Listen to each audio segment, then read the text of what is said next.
Good afternoon বচ্চ, সবাই কেমন আছো? আশা করি সবাই ভালোই আছো। তা আমরা গতদিন 13তম লেকচারে পরমাণুর এনার্জি ক্যালকুলেশন বলতে বলতে আমরা একটু অসমাপ্ত জায়গায় ছেড়ে গেছি। আজকে আমরা সেখান থেকে স্টার্ট করব। সেখান থেকে স্টার্ট করে আমরা চেষ্টা করব মেইন টপিকসটাকে শেষ করতে। তারপর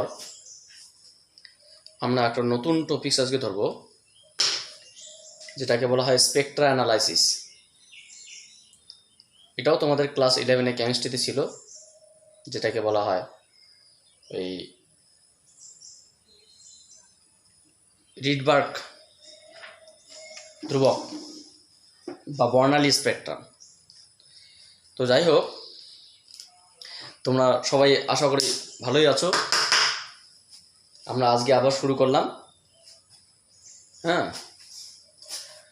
আমরা গতদিন এনার্জি ক্যালকুলেশনে কোনো একটি পরমাণুর জেড পরমাণু ক্রমাঙ্ক বিশিষ্ট কোনো একটি পরমাণুর এনতম কক্ষপথে যদি ইলেকট্রনটির ভর এম হয় এবং আর ব্যাসার্ধে ইলেকট্রনটি রিভলভ করে, তাহলে সেই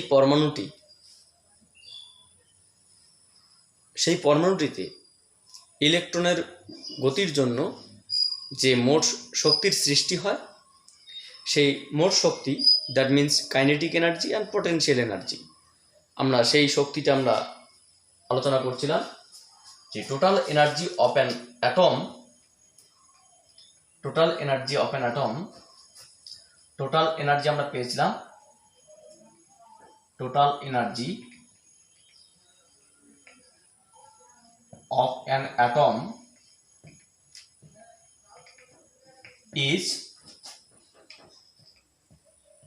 En is equals to E kinetic energy plus E potential energy। এখানে আমরা কাইনেটিক এনার্জি এবং পোটেনশিয়াল এনার্জি বের করেছিলাম। যাই হোক, কাইনেটিক এনার্জি টার্মটা আমরা লিখিনি, তো সেটাকে আমরা আবার লিখছি, অসুবিধা নেই। কাইনেটিক এনার্জি ছিল actually half into MV square. That means সেখানে আমরা কি পেয়েছিলাম যে 1/4πε0 Z square by RN square, তার সঙ্গে RN কেটে গিয়ে এখানে RN পড়ে আছে, মাইনাস অফ এর পোটেনশিয়াল এনার্জি আমরা পেয়েছিলাম যে 1/4πε0 Z square by Rn. So if we common out the term of 1/4πε0 z square by Rn from the above whole equation, then we can write the rest part half minus 1. If we simplify this term, then we can write for this term minus half into this part 1/4πε0 z square by Rn। এটা হচ্ছে কি আমরা nতম কক্ষপথের total energy পেয়েছিলাম। তারপরে আমরা এখানে কি করেছিলাম যে minus of half 1/4πε0 z square by Rn এর মানটা আমরা বসিয়েছিলাম কি, Rn এর মান হচ্ছে কি ε0 n square h square by pi M Z square. এখান থেকে ε0 n square h square pi M Z square. তাহলে সেখান থেকে আমরা যদি এই মানটাকে সিম্পলিফাই করি, তাহলে কি পাবো? সিম্পলিফাই করলে আমরা পাবো minus of half into 1/4πε0 z square into this term pi m z square by epsilon naught n square s square. If we simplify this term, then we can write minus of m z square e to the power 4 by 8 epsilon naught square n square s square. আমার যতটুকু মনে পড়ে এটা total energy, এই তো এখানে এটা হচ্ছে total energy. This is the total energy of an atom in nth orbit for revolving of electron. ইলেকট্রনের আবর্তনের জন্য nth অরবিটে কোনো একটি পরমাণুর মোট শক্তি রাশিমালা, the total energy expression En is equals to minus of mz square e to the power 4 upon 8 epsilon 0 square n square h square. এটাকে আমরা একটু সিম্পলিফাই করব। সিম্পলিফাই করে কি দাঁড়ায়, আসলে এর অনেক কিছু বাকি রয়েছে, ওই জন্য আমরা এখান থেকে শুরু করলাম, মানে এখানে শেষ করার মতো পরিস্থিতি আমরা এখনো পাইনি। এখানে এখনো অনেক কিছু বাকি রয়েছে, সেগুলো আমাদের করতে হবে, ওই জন্য আমরা এখান থেকে একটু ফিরে আসলাম আবার। তাহলে এনার্জি আমরা কি পেলাম, বা লিখতে পারি En is equals to minus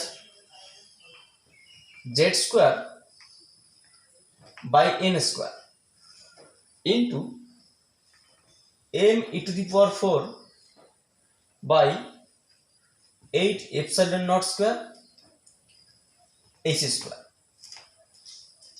এই টার্মটাকে আমরা লিখতে পারি z square n square into E0। তাহলে En সমান সমান this is the equation number.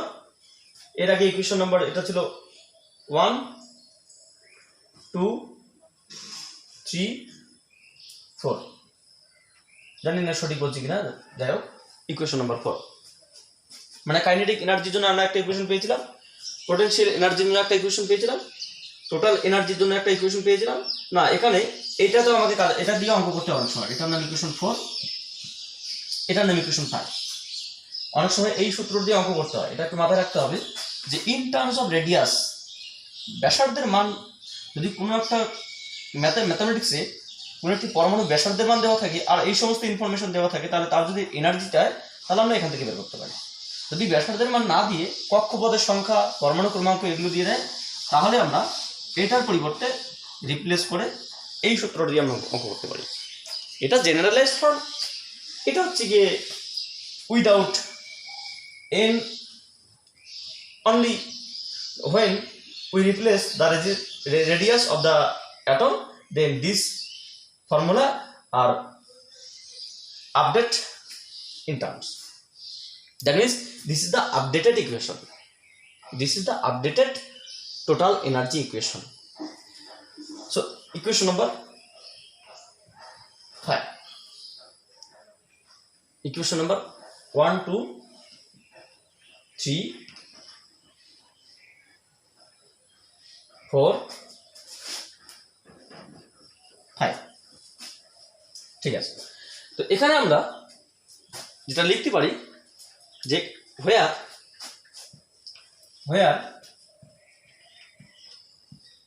E0 is equals to m e to the power 4 by 8 epsilon naught square h square. If we put the value of electronic mass, electronic charge, electric permittivity and the Planck constant and simplify, then we get the energy.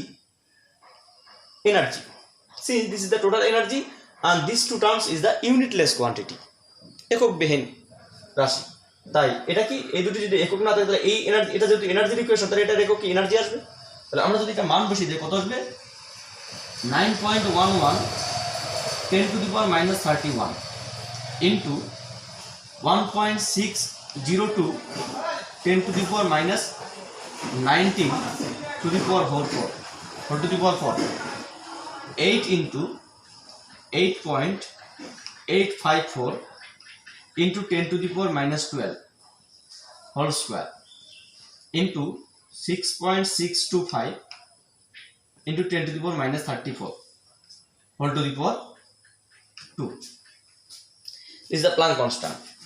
Then we can write 217 point something into 10 to the power minus 20 joule. আমার এক্সাক্টটা মনে নেই, আমরা বলছি এটাকে আমরা বলছি কি আর এর এক্সাক্ট মানটা কত আসবে দেখছি আর কি।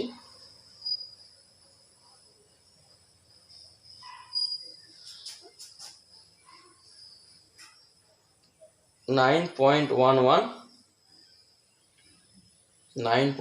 One into 10 to the power minus 31 into 1.602 into 10 to the power minus 19 whole to the power 4 upon 8 into 8.854 10 to the power minus 12 whole square into 6.625 into 10 to the power minus 34 whole square. 9.11 1.602 31 8.854 sorry 8.854 217.98 10 to the power minus 20 217.98 10 to the power minus 20। আচ্ছা, এখানে একটা বিষয় বলার আছে, আমি একটু ক্যামেরাটা check করে নেই। এখানে একটা বিষয় বলার আছে, খুব ইম্পর্টেন্ট। হ্যাঁ, দ্যাটস ওকে, খুব ইম্পর্টেন্ট, একটু ভালো করে শোনো। তোমরা যখন এটা ক্যালকুলেটরে করতে যাবে দেখবে এই মানটা 0 দিবে। আমার কিন্তু এই মানটা 0 দেয়নি, আমি তোমাদের সামনে থাকলে দেখাতে পারতাম, এখানে হয়তো দেখাতে পারছি কিনা জানি না, কিন্তু এই মানটা আমার এখানে এটাই মান দিয়েছে। কারণটা হচ্ছে গিয়ে তোমাদের যে ক্যালকুলেটর লোকেশন বা মেমোরি লোকেশন, সেই মেমোরি লোকেশনটা এই মোবাইলের থেকে বা একটু মডার্ন আর একটু উন্নত ডিজিটাল সিস্টেমের থেকে কম। আরও যদি ভালো করে বলা যায় তাহলে স্যার আমরা তো সায়েন্টিফিক ক্যালকুলেটর ইউজ করি, তাহলে সায়েন্টিফিক ক্যালকুলেটর ইউজ করার পরে এটা ক্যালকুলেশন করতে পারবে না। না, তার কারণ হচ্ছে কি, একটু ভালো করে শোনো এই জায়গাটায়, যে তোমাদের যে ক্যালকুলেটর রয়েছে সেই ক্যালকুলেটরে তোমরা 10 to the power plus 99 থেকে 10 to the power minus 99 পর্যন্ত যে কোনো সংখ্যার ক্যালকুলেট করতে পারবে। অর্থাৎ সাপোজ ধরো না তুমি লিখলে 3 into 10 to the power 99 99.99 চলবে, অসুবিধা নেই, এই পর্যন্ত ক্যালকুলেট করতে পারবে পাওয়ার। কিন্তু তুমি যখন এটাকে 10 to the power 100 দেবে তখন এটাকে হয় ম্যাথ এরর দেবে, না 0 দেবে, না সিনট্যাক্স এরর দেবে। বাংলা কথায় তোমাদের ওই ক্যালকুলেটরে এর বাইরে আর তথ্য নেওয়ার মতো জায়গা নেই। এর বাইরে যে তথ্য নিয়ে হিসাব করবে সেই হিসাব করার মতো ওর স্পেস নেই, তাই আমরা এই ক্যালকুলেশনটা করতে পারবো না। স্যার কেন পারবো না? তাহলে কি এই রেঞ্জের বাইরে যাবে? নিঃসন্দেহে রেঞ্জের বাইরে যাবে। কি করে? আমি তোমাদের একটা সিম্পল হিসাব দেখাচ্ছি, দেখো। তাহলে স্যার এটা কি করে আমরা কি করে করবো? আপনার না মোবাইল আছে, আমরা কি করে করবো? তার প্রসেস আছে। এখানে তোমরা সিম্পল ভাবে আগে বিষয়টা বোঝার চেষ্টা করো। আমি জাস্ট তোমাদের একটু শর্টলি এখানে বলছি যে E0 is equals to আমরা এখানে লিখতে পারি 9.11 into 1.602 whole square into 10 to the power কত minus 31 into 10 to the power minus 76 4.976। এখানে 8 into 8.854 তার হোল স্কোয়ার 6.625 তার whole square into 10 to the power minus 24 into 10 to the power minus 68। একটা জিনিস বোঝার চেষ্টা করো, উপরের এই পাওয়ারটা দেখো তো, তুমি যখন ক্যালকুলেটরে একবার ইউজ করবে তখন ক্যালকুলেটর এই দুটোকে আগে প্রথমত ক্যালকুলেটর কিন্তু একবারে অঙ্কটা করতে পারে না। ক্যালকুলেটর কতগুলো প্রসেস থাকে, আগে ওরা লবের অংশটুকু ক্যালকুলেট করে তারপর হরের অংশটুকু ক্যালকুলেট করে। লবের অংশ ক্যালকুলেট করতে গিয়ে দেখলো যে এখানে মানে ক্যালকুলেটর যে প্রোগ্রামিংটা আছে সেই প্রোগ্রামিংটা আগে এটাকে সেট করা হয়, তারপর এটাকে সেট করা হয়, কারণ এটা একটা টার্ম, এটা একটা টার্ম। তাহলে এই টার্মটা হিসাব করতে গিয়ে দেখলো কি এটা কত হচ্ছে 107 কত 10 to the power minus 31 minus 76, that means 10 to the power minus 107। So 107 জন্য এটা 0 দেখাবে, আর এটা 0 হলে বাকি সব 0 হবে। কিন্তু নিচেটা কত আছে, নিচেটা 78 আর 24, এটা 100 নিচে আছে, ওটা দেখে লাভ নেই। তাহলে আমাদের এই অঙ্কটা ক্যালকুলেটরে করতে গেলে আমাদের যেটা করতে হবে সেটা একটু অন্যভাবে করতে হবে। আমি তোমাদের সেই প্রসেসটা বলছি। তাহলে তোমাদের অঙ্কটা এইভাবে করতে হবে না, এইভাবে করতে হবে যে 9.11 ইন্টু 1.602 তার whole square into 10 to the power minus 107। একবারে লিখলাম, অসুবিধা নেই, থাক কোনো অসুবিধা, আমি আলাদা করে লিখলাম minus 31 10 to the power minus 76 by 8 into 8.854 whole square into 6.625 whole square into 10 to the power minus 24 into 10 to the power minus 68, 34 × 68। তাহলে এবার তোমাকে কি করতে হবে, পরবর্তী লাইনটা জাস্ট এটা করতে হবে যে কি করতে হবে 9.11 ইন্টু 1.602 তার হোল স্কোয়ার 8 ইন্টু 8.854 তার হোল স্কোয়ার ইন্টু 6.625 তার whole square into 10 to the power minus 31 minus 76 plus 24 plus 68। যদি এটা করো তাহলে হবে, কারণ এটা যখন তুমি করে এটা তুমি যে এবার ক্যালকুলেটর এটা বসিয়ে দাও তাহলে তোমাকে উত্তরটা দেবে। তার কারণ এটা মানে তোমার 10 টু দি পাওয়ার মাইনাস 20 বোঝাচ্ছে, যাই হোক একটা টার্ম আসলো, সেটা কি মানে মাইনাস 100-এর বেশি না বা প্লাস 100-এর বেশি না। তাহলে আমরা এখানে কি পাবো, এটাকে ক্যালকুলেট করে আমরা দেখতে পাবো যে 217.98 একটুভাবে আমি দেখলাম 10 টু দি পাওয়ার মাইনাস 20 এত জোর। এটা তোমরা একটু নিজেরা চেক করবে, কিন্তু ভুল করে এখানে ডিরেক্ট চেক করবে না, তার কারণ উত্তরটা ভুল দিবে, মানে উত্তরটা দিবে না, তখন ভাববে স্যার আমাদের কি ভুলভাল পড়াচ্ছে, 0 আসলো এখানে, কি করে 0 আসলো, কিন্তু 0 আসার একটা কারণ রয়েছে। যাই হোক, এটা আমাদের তো কোনো বিষয় না, এখানে আমরা আসলাম। এবার কতগুলো পার্ট রয়েছে এখানে একটু বুঝতে হবে। অবশ্যই এখানে খুব ইম্পর্টেন্ট জায়গায় জায়গাটা, এই ক্যালকুলেশনটা খুব ইম্পর্টেন্ট, বুঝতে পারলে। এখানে আমরা কি দেখলাম, তাহলে E0 সমান সমান আমরা কি পেলাম, E0 সমান সমান আমরা পেলাম, তাহলে প্রথমত আমরা দেখলাম ই টোটাল, যদি বলি EN সমান সমান কি পেলাম, EN সমান সমান minus epsilon minus m z square e to the power 4 by 8 epsilon naught square n square h square. এটাকে আমরা কি লিখতে পারি, minus z square by n square into E0, যেটাকে আমরা কি লিখতে পারি, where E0 সমান সমান মাইনাস না জাস্ট মানটা 217.98 10 to the power minus 20 joule, শক্তির এসআই একক জুল। একটা জিনিস এখানে বোঝার চেষ্টা করো, এই যে শক্তির একক জুল সমস্ত পরমাণুর ক্ষেত্রে বা সমস্ত নিউক্লিয়াসের ক্ষেত্রে, সমস্ত অ্যাটমিক বা এক কথা কোয়ান্টামের ক্ষেত্রে, কোয়ান্টাম মেকানিক্যাল পার্টিকেল, যত সমস্ত ক্ষুদ্র কণা রয়েছে তাদের এনার্জি বের করার জন্য যে এককটা আমরা ইউজ করি সেটাকে বলা হয় ইলেকট্রন ভোল্ট একক। ইলেকট্রন ভোল্ট এনার্জি, যেটাকে বলা হয় শক্তির আর একটা একক, যেটা আমরা শক্তির অনেক রকম একক বলতে পারি, আর্ক, জুল। তো এটা হচ্ছে ইলেকট্রন ভোল্ট এককে আমরা জানতে পারবো। ইলেকট্রন ভোল্ট এককটা কি অ্যাকচুয়ালি আমাদের এখানকার বিষয় নয়, তবুও আমি তোমাদের একটু বলছি। তার আগে আমি অঙ্কটাকে এটাকে একটু শেষ করে তারপর বলছি এক ইলেকট্রন এটা কি করবো আমরা। তাহলে 217.98 into 10 to the power minus 20 আপয়েন্ট 1.602 into 10 to the power minus 19 এত ইলেকট্রন ভোল্ট। আমি বলছি এই জায়গাটা সমান কি আসবে, সমান সমান আমরা লিখতে পারি যে এটা অ্যাকচুয়ালি আসবে 13.58 ইলেকট্রন ভোল্ট, বা এটাকে নিয়ারলি ইকুয়ালস টু লেখা যেতে পারে 13.6 ইলেকট্রন ভোল্ট। তোমরা ক্যালকুলেটর করে দেখবে, এটা আসবে, ঠিক আছে? এটা আমিও আর তোমাদের দেখছি না, তোমরা এটা করে দেখবে, চলে আসবে, চাপ নেই। আমি একবার দেখে নিই, তখন আমার তো ক্যালকুলেশন করা যাচ্ছে এখানে।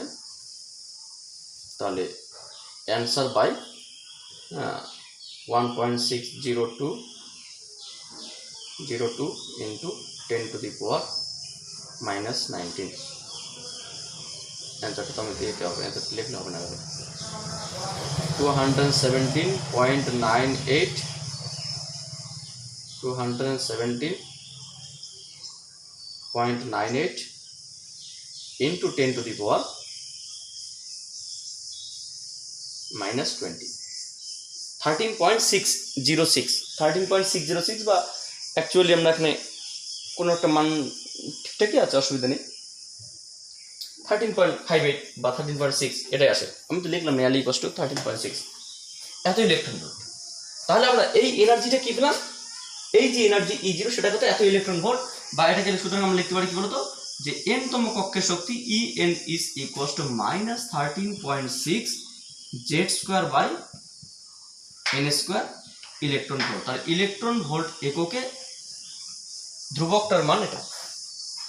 এখান থেকে আমরা পরে একটা বিষয় আসছি, তার আগে আমরা একটু আগে যেটা বললাম যে ইলেকট্রন ভোল্ট কি, খুব সিম্পল ভাবে আমি এক কথায় বলছি, একটি ইলেকট্রনকে 1 ভোল্ট বিভব প্রভেদের মধ্য দিয়ে পাঠালে যে শক্তি অর্জন বা বর্জন করে, যে শক্তি গ্রহণ বা বর্জন করে, তাকে বলা হয় 1 ইলেকট্রন ভোল্ট। একটি ইলেকট্রনকে 1 ভোল্ট বিভব প্রভেদের মধ্য দিয়ে পাঠালে বা 1 ভোল্ট বিভব প্রভেদ অতিক্রম করতে গেলে যে শক্তি গ্রহণ করে বা যে শক্তি বর্জন করে, সেই শক্তিকে বলা হয় 1 ইলেকট্রন ভোল্ট। তাহলে 1 ইলেকট্রন ভোল্ট মানে কি, 1 ইলেকট্রন ভোল্ট মানে একটা ইলেকট্রন। আচ্ছা, তার আগে আমরা একটা জিনিস বলি, তোমাদের আরো সুবিধা হবে বুঝতে। এটা তোমরা জানো ক্লাস 10 পর্যন্ত ছিল যে পোটেনশিয়াল ডিফারেন্স বা বিভব প্রভেদ সমান সমান ওয়ার্ক ডান আপন চার্জ। একক আধানকে অসীম থেকে ক্ষেত্রের মধ্যে আমাদের যে কাজ করতে হয় তাকে বলা হয় বিভব প্রভেদ। একক ধনাত্মক আধানকে অসীম থেকে ক্ষেত্রের মধ্যে আমাদের যে পরিমাণ কাজ করতে হয় তাকে বলা হয় বিভব প্রভেদ। তার মানেটা আমরা কি বলতে পারি, যে কৃতকার্য সমান সমান কিউভি। তাহলে একটি ইলেকট্রনকে 1 ভোল্টের মধ্যে পাঠালে সেটা কৃতকার্য হবে। তাহলে একটা ইলেকট্রন আধান কত, 1 ই ইলেকট্রন, এবং তার কত ভোল্ট, যে 1 ভোল্ট। 1 ইলেকট্রন সমান সমান কত, যে 1.602 10 to the power minus 19 coulomb into 1 volt. তাহলে আমরা কি লিখতে পারি, যে 1.602 10 to the power minus 19 coulomb into volt. Coulomb into volt মানে joule. 1.602 10 to the power minus 19 coulomb volt মানে জুল। তাহলে আমরা এখান থেকে কি লিখতে পারি, এখান থেকে খুব সিম্পল বিষয় আমরা লিখতে পারি যে এটা কি ইলেকট্রন ভোল্ট, একটা ইলেকট্রন একটা ভোল্ট। তার মানে এটা কি আমরা কি বলতে, এটা কিউই বা ডব্লিউ সমান এটা কিউই লিখতে পারি। এটাকে 1 ইলেকট্রন ভোল্ট, 1 ইলেকট্রন ভোল্ট সমান এত জুল। তাহলে আমরা কি লিখতে পারি, যে 1 জুল সমান কত, 1 জুল সমান সমান 1 electron volt by 1.602 10 to the power minus 19। তাহলে 1 জুল সমান সমান যদি এত ইলেকট্রন ভোল্ট হয়, তাহলে এত জুল সমান সমান কত ইলেকট্রন ভোল্ট হবে। তাহলে আমরা কি করলাম, এটা দিয়ে গুণ করলাম, বা এক কথায় 1.602 10 টু দি পাওয়ার মাইনাস 19 দিয়ে ভাগ করলাম। তাহলে জুল থেকে ইলেকট্রন ভোল্ট এককে কনভার্ট করতে গেলে electronic charge, that means electronic চার্জের মান দিয়ে বা 1.602 10 টু দি পাওয়ার মাইনাস 19 দিয়ে ভাগ করতে হবে। তাহলে তোমাদের এই এনার্জিটা জুল থেকে ইলেকট্রন ভোল্ট এককে কনভার্ট হবে। এই হচ্ছে বিষয়। আচ্ছা, এটা তোমাদের পরবর্তীতে জানতে পারবে, এটা কোয়ান্টাম তত্ত্বেও রয়েছে, তোমাদের যে সেকেন্ড চ্যাপ্টার তড়িৎ ক্ষেত্রও রয়েছে। হ্যাঁ, এটা তোমাদের আরও 2-1 জায়গায় আমরা পেয়ে যাবো, চাপ নেই, এটা নিয়ে কোনো চাপ নেওয়ার কোনো কারণ নেই, লাগবে আর কি, এটুকু জানলেও চলবে, কোনো ব্যাপার না। এবার আমরা যেটা দেখবো, যে টোটাল এনার্জি পেয়ে গেলাম, তাহলে টোটাল এনার্জিটা পেলাম। এখান থেকে একটা প্রশ্ন, সেই দিনের মতো আমরা গতদিন যেরকম প্রশ্ন করেছিলাম ঠিক সেরকম প্রশ্ন আজকে হতেও পারে। আবার কি কোশ্চেন না, কোশ্চেনটা হচ্ছে এরকম। আচ্ছা, আমি এটাকে কোশ্চেনটা হচ্ছে এরকম, যে হাইড্রোজেন পরমাণু প্রথম বোর কক্ষের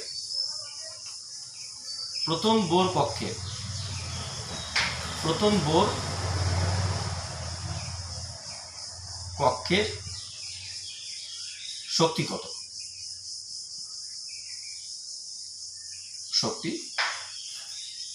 প্রথম বোর কক্ষের ইলেকট্রনের শক্তি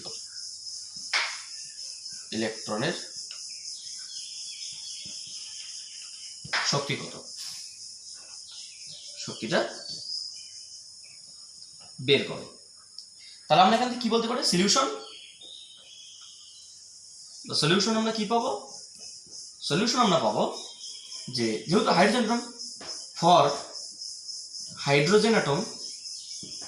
হাইড্রোজেন পরমাণুর জন্য Z is equals to 1 and for first orbit একটা ইলেকট্রন প্রথম কক্ষে থাকবে, first orbit n is equals to 1, so the total energy or first orbit energy is equals to minus of 1 square by 1 square into E0। তার মানে কি দিল? আমরা বলতে পারি এটা মাইনাস E0 সমান। তার মানে কি আসলো? যে মাইনাস 13.6 ইলেকট্রন ভোল্ট। তাহলে আমরা কি বলতে পারি? যে হাইড্রোজেন পরমাণুর প্রথম বোর কক্ষের শক্তি কত? হাইড্রোজেন পরমাণুর প্রথম বোর কক্ষের শক্তি মাইনাস 13.6 ইলেকট্রন ভোল্ট। তাহলে হাইড্রোজেন পরমাণুর প্রথম বোর কক্ষের শক্তি আমরা কি পেলাম? যে মাইনাস 13.6 ইলেকট্রন ভোল্ট। যাই হোক, আমি দেখলাম, দেখা যাচ্ছিল না ওই জন্য। তাহলে আমরা এখানে কি দেখলাম? সেই এনার্জি, হাইড্রোজেন যে কোনো একটা পরমাণুর ক্ষেত্রে এনতম কক্ষের শক্তির এনার্জি আমরা পেলাম। এবার এটাকে যদি আমরা একটু সিম্পলিফাই করি, যে কোনো কোশ্চেনের ক্ষেত্রে এটাকে যদি আমরা লিখতে চাই, তাহলে কি আসবে? বিষয়টা কি দাঁড়াবে? তাহলে বিষয়টাকে আমরা কিভাবে লিখতে পারি সেটা একটু দেখি। এত বড় বিষয় আমাদের কোথায় মুছবো আর কোথায় লিখবো একটু হিমশিম খেয়ে যেতে হয়। আচ্ছা, এখানে এখান থেকে একটু বিষয় রয়েছে, আমরা অবশ্য বলিনি, যেটাকে বলা হয় 1 2 3 ইকুয়েশন নাম্বার 4 4 নম্বর ইকুয়েশন একটু ইনফরমেশন আছে, ওখান থেকে একটা রিডবাক ধ্রুবক আমরা বের করবো, রিডবাক ধ্রুবক। তাহলে আমরা কি বলতে পারি? যে নেক্সট কোশ্চেন যদি এরকমটা বলা হয়, তোমরা অবশ্যই এটা পেয়ে যাবে। তোমরা ট্রাই করে যখন তোমাদের ভিডিওটা তোমাদের কাছে যাবে, তোমরা অবশ্যই আমাকে এই উত্তরটা পাঠিয়ে দেবে যে কি হবে, ঠিক আছে? এই উত্তরটা আমাকে পাঠাবে যে লিথিয়াম প্লাস প্লাস পরমাণুর দ্বিতীয় বোর কক্ষের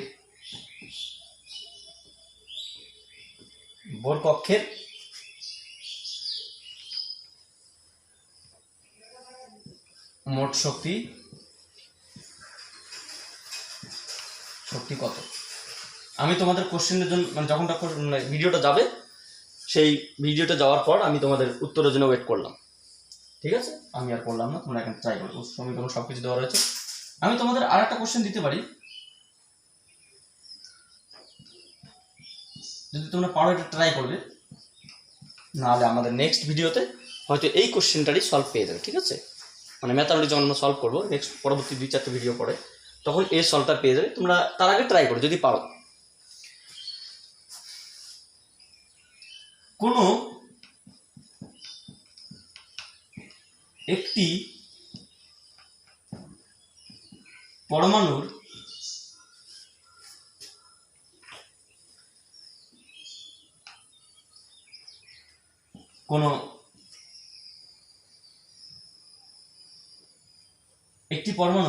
কোনো একটি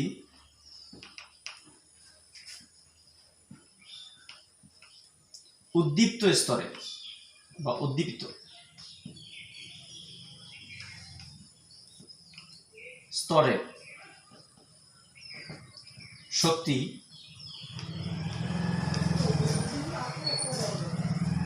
-3.4 ইলেকট্রন ভোল্ট হলে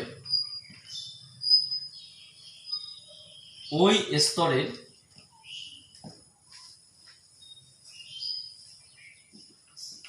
কৌণিক ভরবেগ কত তা বের করো। যাই হোক, আমি তোমাদের এই দুটো কোশ্চেন তোমাদের জন্য রাখলাম ফর হোম টাস্ক, হোমওয়ার্ক।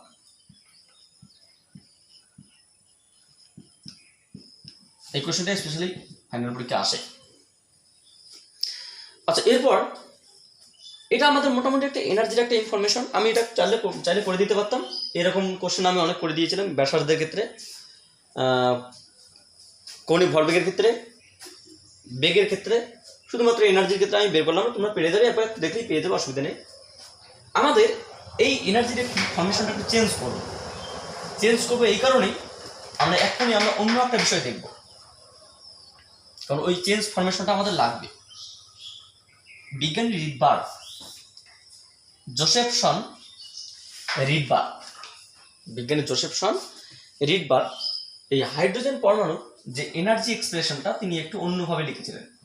যে En সমান সমান তো আমরা জানি -mz² e⁴/8 ε0² n² h²।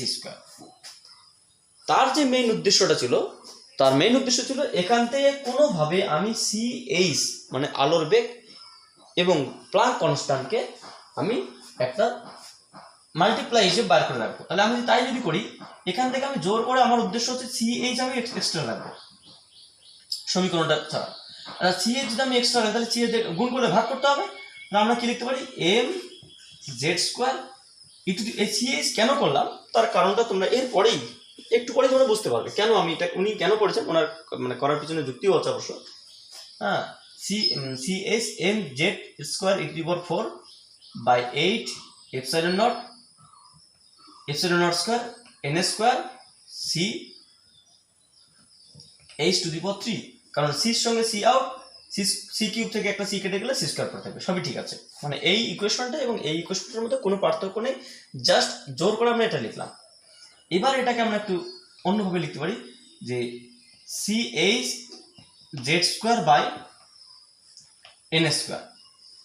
Into m⁴/8 ε0² CH3। মানে আমরা যেগুলো ধ্রুবক রাশি সেগুলোকে একটা টার্ম লিখলাম, আর যেগুলো ধ্রুবক রাশি নয় সেগুলোকে আমরা একটা ধ্রুবক রাশি রাখলাম। এটা অবশ্য ধ্রুবক রাশি CH স্যার, তাহলে আপনি এটাকে ধ্রুবক রাশিটাকে আলাদা করলেন না, একসঙ্গে করলেন না কেন? না, উনি এটাকে অন্য কোনো ফরমেশনে রাখবে তাই, ঠিক আছে। এই ধ্রুবকটাকে তিনি, মানে এই টার্মটাকে তিনি একটা ধ্রুবক নাম দিয়েছে, যেটাকে বলা হয় -CH⁴ ইন্টু RH, এটাকে বলা হয় RH বলা যেতে পারে, বা রিডবার্গ ধ্রুবক। হাইড্রোজেন পরমাণুর ক্ষেত্রে এটা রিডবার্গ ধ্রুবক বলা হয়, বা RH আর রিডবার্গ ধ্রুবক, এটাকে তুমি রিডবার্গ বলতে পারো, রিডবার্গ ধ্রুবক। এটা তোমার হচ্ছে কি এনার্জির ইনফরমেশনটা হচ্ছে এরকম, এনার্জির ফরমেশনটা এরকম। হোয়ার যেখানে কনস্ট্যান্ট রিডবার্গ ধ্রুবক আর কি রিডবার্গ ধ্রুবক,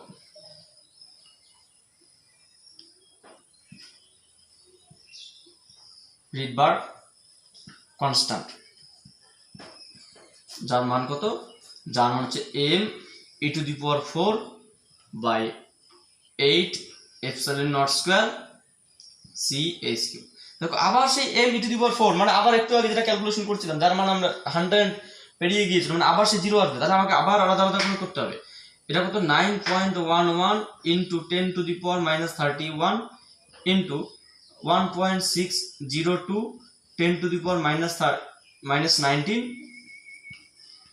4/8 into 8.854 10⁻12 whole square into light velocity 3 into 10⁸ into H Planck constant 6.625 10⁻34 whole to the power 3। Whole cube. এটা করলে আমরা যেটা পাবো রিডবার্গ ধ্রুবক, এটা করলে আমরা পাবো 109,707 এত মিটার, বা এটাকে অনেক সময় লেখা হয় 1.097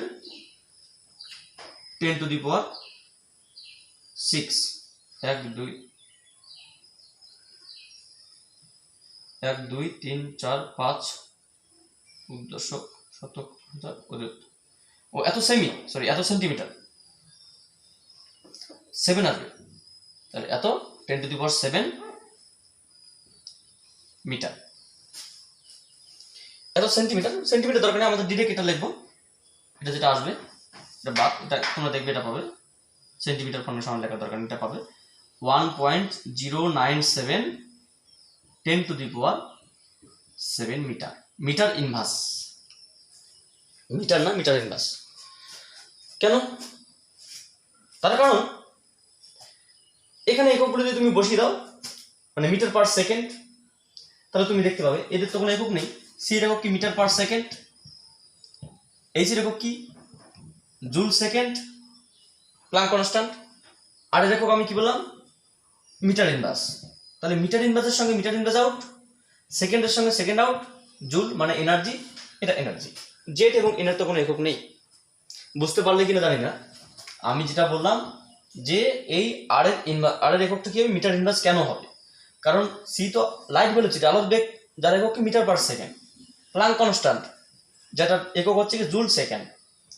এন এর কোনো একক নেই, কক্ষপথের সংখ্যা, পরমাণু ক্রমাঙ্কের কোনো একক নেই। তাহলে আর এককটা কি হবে? কিন্তু আলটিমেটলি এই জিনিসটা কি? একটা এনার্জি।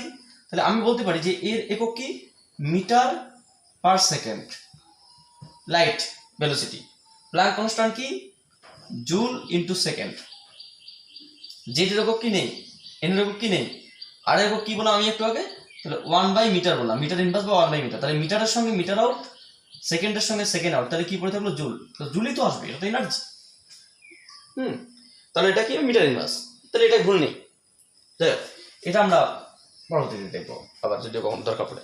তাহলে এই ধ্রুবকটাকে বলা হয় রিডবার্গ কনস্ট্যান্ট বা রিডবার্গ ধ্রুবক। তাহলে বিজ্ঞানী সায়েন্টিস্ট জোসেফসন রিডবার্গ, তিনি এই এনার্জি ইকুয়েশনটাকে উনি কোনো একটা কাজ করার জন্য প্রথম এনার্জি ফরমেশনটাকে একটু চেঞ্জ করে বা একটু আপডেট করে তিনি এই ফরমেশনে লিখলো, যেটাকে এই ফরমেশনের এই পার্টটাকে বলা হয় রিডবার্গ কনস্ট্যান্ট, যার মান দিস। এটা কিন্তু তোমাকে মনে রাখতে হবে, তুমি এটাকে ক্যালকুলেট করতে পারো, কিন্তু ক্যালকুলেট করার সময় অবশ্যই মনে রাখবে যে এই পার্টটা এবং এই পার্টটা কিন্তু একসঙ্গে যদি তুমি ক্যালকুলেট করো তাহলে জিরো আসবে। কারণ আমি তোমাকে একটু আগে যে ইলেকট্রনিক এনার্জি ক্যালকুলেশন যেভাবে করলাম ঠিক সেইভাবে এই দুটো পার্ট আগে মানে সবগুলো লিখতে হবে, এর সবগুলো একসঙ্গে। 10 to the -13 -31 -76 +24 -8 +68 করে যেটা আসবে তোমার হচ্ছে এটাই আসবে। ঠিক আছে, যাই হোক, এটা একটা বিষয় রিডবার্গ কনস্ট্যান্ট। তাহলে আমরা এনার্জিটাকে আমরা এখানে রিডবার্গ ধ্রুবক, এখানে যদি এটা যদি বলা হাইড্রোজেন পরমাণুর ক্ষেত্রে কি হবে? হাইড্রোজেন পরমাণুর ক্ষেত্রে প্রথম কক্ষের হাইড্রোজেন পরমাণু একটাই ইলেকট্রন থাকে প্রথম কক্ষ, জেড এর মান 1, এন এর মান 1, তাহলে এনার্জি কি হবে? E1 = CHR in terms of Rydberg constant for hydrogen atom,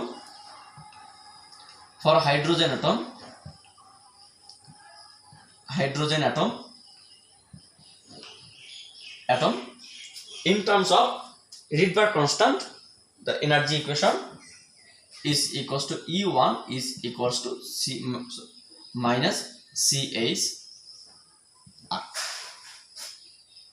যে কোনো পরমাণু ক্ষেত্রে Z2 N2 and etc. এই পর্যন্ত আমরা মোটামুটি একটা পার্টকে আমরা টেনে দিলাম। এরপর আমরা যেটা আসবো এই ধ্রুবকটাকে কাজে লাগি, তোমরা দেখবে যে Lyman, Balmer, passion, bracket, fund বলে কতগুলো একটা বিষয় ছিল। সেই বিষয়গুলোতে আমরা এবার বলতে গেলে বাংলা কথায় বলতে গেলে যে বোর্ডের যে সেকেন্ড পোস্টুলেটস, এটা কি ছিল? এটা মেইনলি কোনো একটা কক্ষপথে মানে প্রথম পোস্টুলেটস। এটা বলতে গেলে এতক্ষণ ধরে যেটা আমরা করলাম বোর্ডের, এতদিন ধরে আমরা যারা করলাম সেটা বোর্ডের প্রথম পোস্টুলেটসটাকে জাস্ট প্রমাণ, মানে পোস্টুলেটস নাম্বার 1 বা প্রথম স্বীকার্যের উপর ভিত্তি করে এত কিছু করলাম। এখন আমরা সেকেন্ড পোস্টুলেটস বা দ্বিতীয় স্বীকার্যে কী রয়েছে, মানে সেকেন্ড পোস্টুলেটসে কী বলতে চাইছে সেই বিষয়টা দেখো। কী বলছে না, যে কোনো একটি ইলেকট্রন যখন একটি নির্দিষ্ট অনুমোদিত কক্ষপথে আবর্তনশীল হয় তখন তড়িৎচুম্বকীয় তরঙ্গ বিকিরণ হয় না। আর এটাই কিন্তু বোর্ডের ফেল, সেটা আমরা পরে আসছি। বিকিরণ হয় না, তখন কোনো তড়িৎচুম্বকীয় তরঙ্গ বিকিরণ হয় না। তারপরে তিনি কি বললো, হ্যাঁ হয়, যদি সেই কোনো একটি ইলেকট্রন একটি নির্দিষ্ট অনুমোদিত শক্তিস্তর থেকে আরেকটি নির্দিষ্ট শক্তিস্তরে সংক্রামিত হয়, তখন একটা তড়িৎচুম্বকীয় তরঙ্গ নির্গত হয়। কারণ তড়িৎচুম্বকীয় তরঙ্গ নির্গত হবে কেন? এক একটি কক্ষে ইলেকট্রনের বেগ এক এক রকম। আমরা গতদিন দেখেছিলাম যে বেগ এক এক রকম হয়। তাহলে বেগ যদি এক এক রকম হয়, তাহলে এনার্জি এক এক রকম হবে। তাহলে এনার্জি এক এক রকম হলে একটা থেকে আরেকটাতে জাম্প করলে এনার্জিটা পার্থক্য হবে। সেই পার্থক্যটা কি? তড়িৎচুম্বকীয় তরঙ্গ হিসেবে বেরিয়ে যাবে। সেই তড়িৎচুম্বকীয় তরঙ্গের তড়িৎচুম্বকীয় তরঙ্গ মানে বিভিন্ন রকম তরঙ্গ থাকবে। সেই তরঙ্গগুলো আমরা বিভিন্ন বিজ্ঞানীরা অ্যানালাইজ করে সেই তরঙ্গ সম্পর্কে কিছু স্বচ্ছ ধারণা দিয়েছিল, যেমন Lyman, Balmer, Paschen, Brackett, Pfund and etcetera. সেগুলো আমরা একটু এখন দেখবো যে কী বিষয়গুলো আছে। ঠিক আছে, তো নেক্সট ক্লাসে আমরা আসছি সেই বিষয়টা নিয়ে। সো অবশ্যই এগুলো কেয়ারফুলি দেখবে, কারণ এই বিষয়গুলো খুবই একটু ক্লাসে থেকে আমার মনে হয় ফার বেটার হয়েছে এটা ভিডিও সবে, কারণ তোমরা বারবার বিষয়টাকে রিপিট করে দেখতে পাবে। ক্লাসে তো তোমরা ভুলে যাবে, কিন্তু এখানে তোমাদের একটা জিনিস সুবিধা কি, এই জিনিসটা তোমরা বারবার রিপিট করে বারবার দেখতে পাবে। কারণ কোনো কোশ্চেন থাকলেই একটু দেখে নেবে আগে, কারণ কোশ্চেন এখানে প্রচুর হওয়ার জায়গা আছে। কিন্তু আমার মনে হয় ভিডিওটাকে তোমরা যদি ঠিকঠাকভাবে দেখো তাহলে কোনো কোশ্চেন হবে না। খুব ইন্টারেস্টিং ক্যালকুলাস। আমি একটা নির্দিষ্ট সিকুয়েন্সি করার চেষ্টা করছি যাতে তোমাদের ছান্দিকভাবে তোমাদের মাথায় এটা গেঁথে যায়। So thank you for watching my video.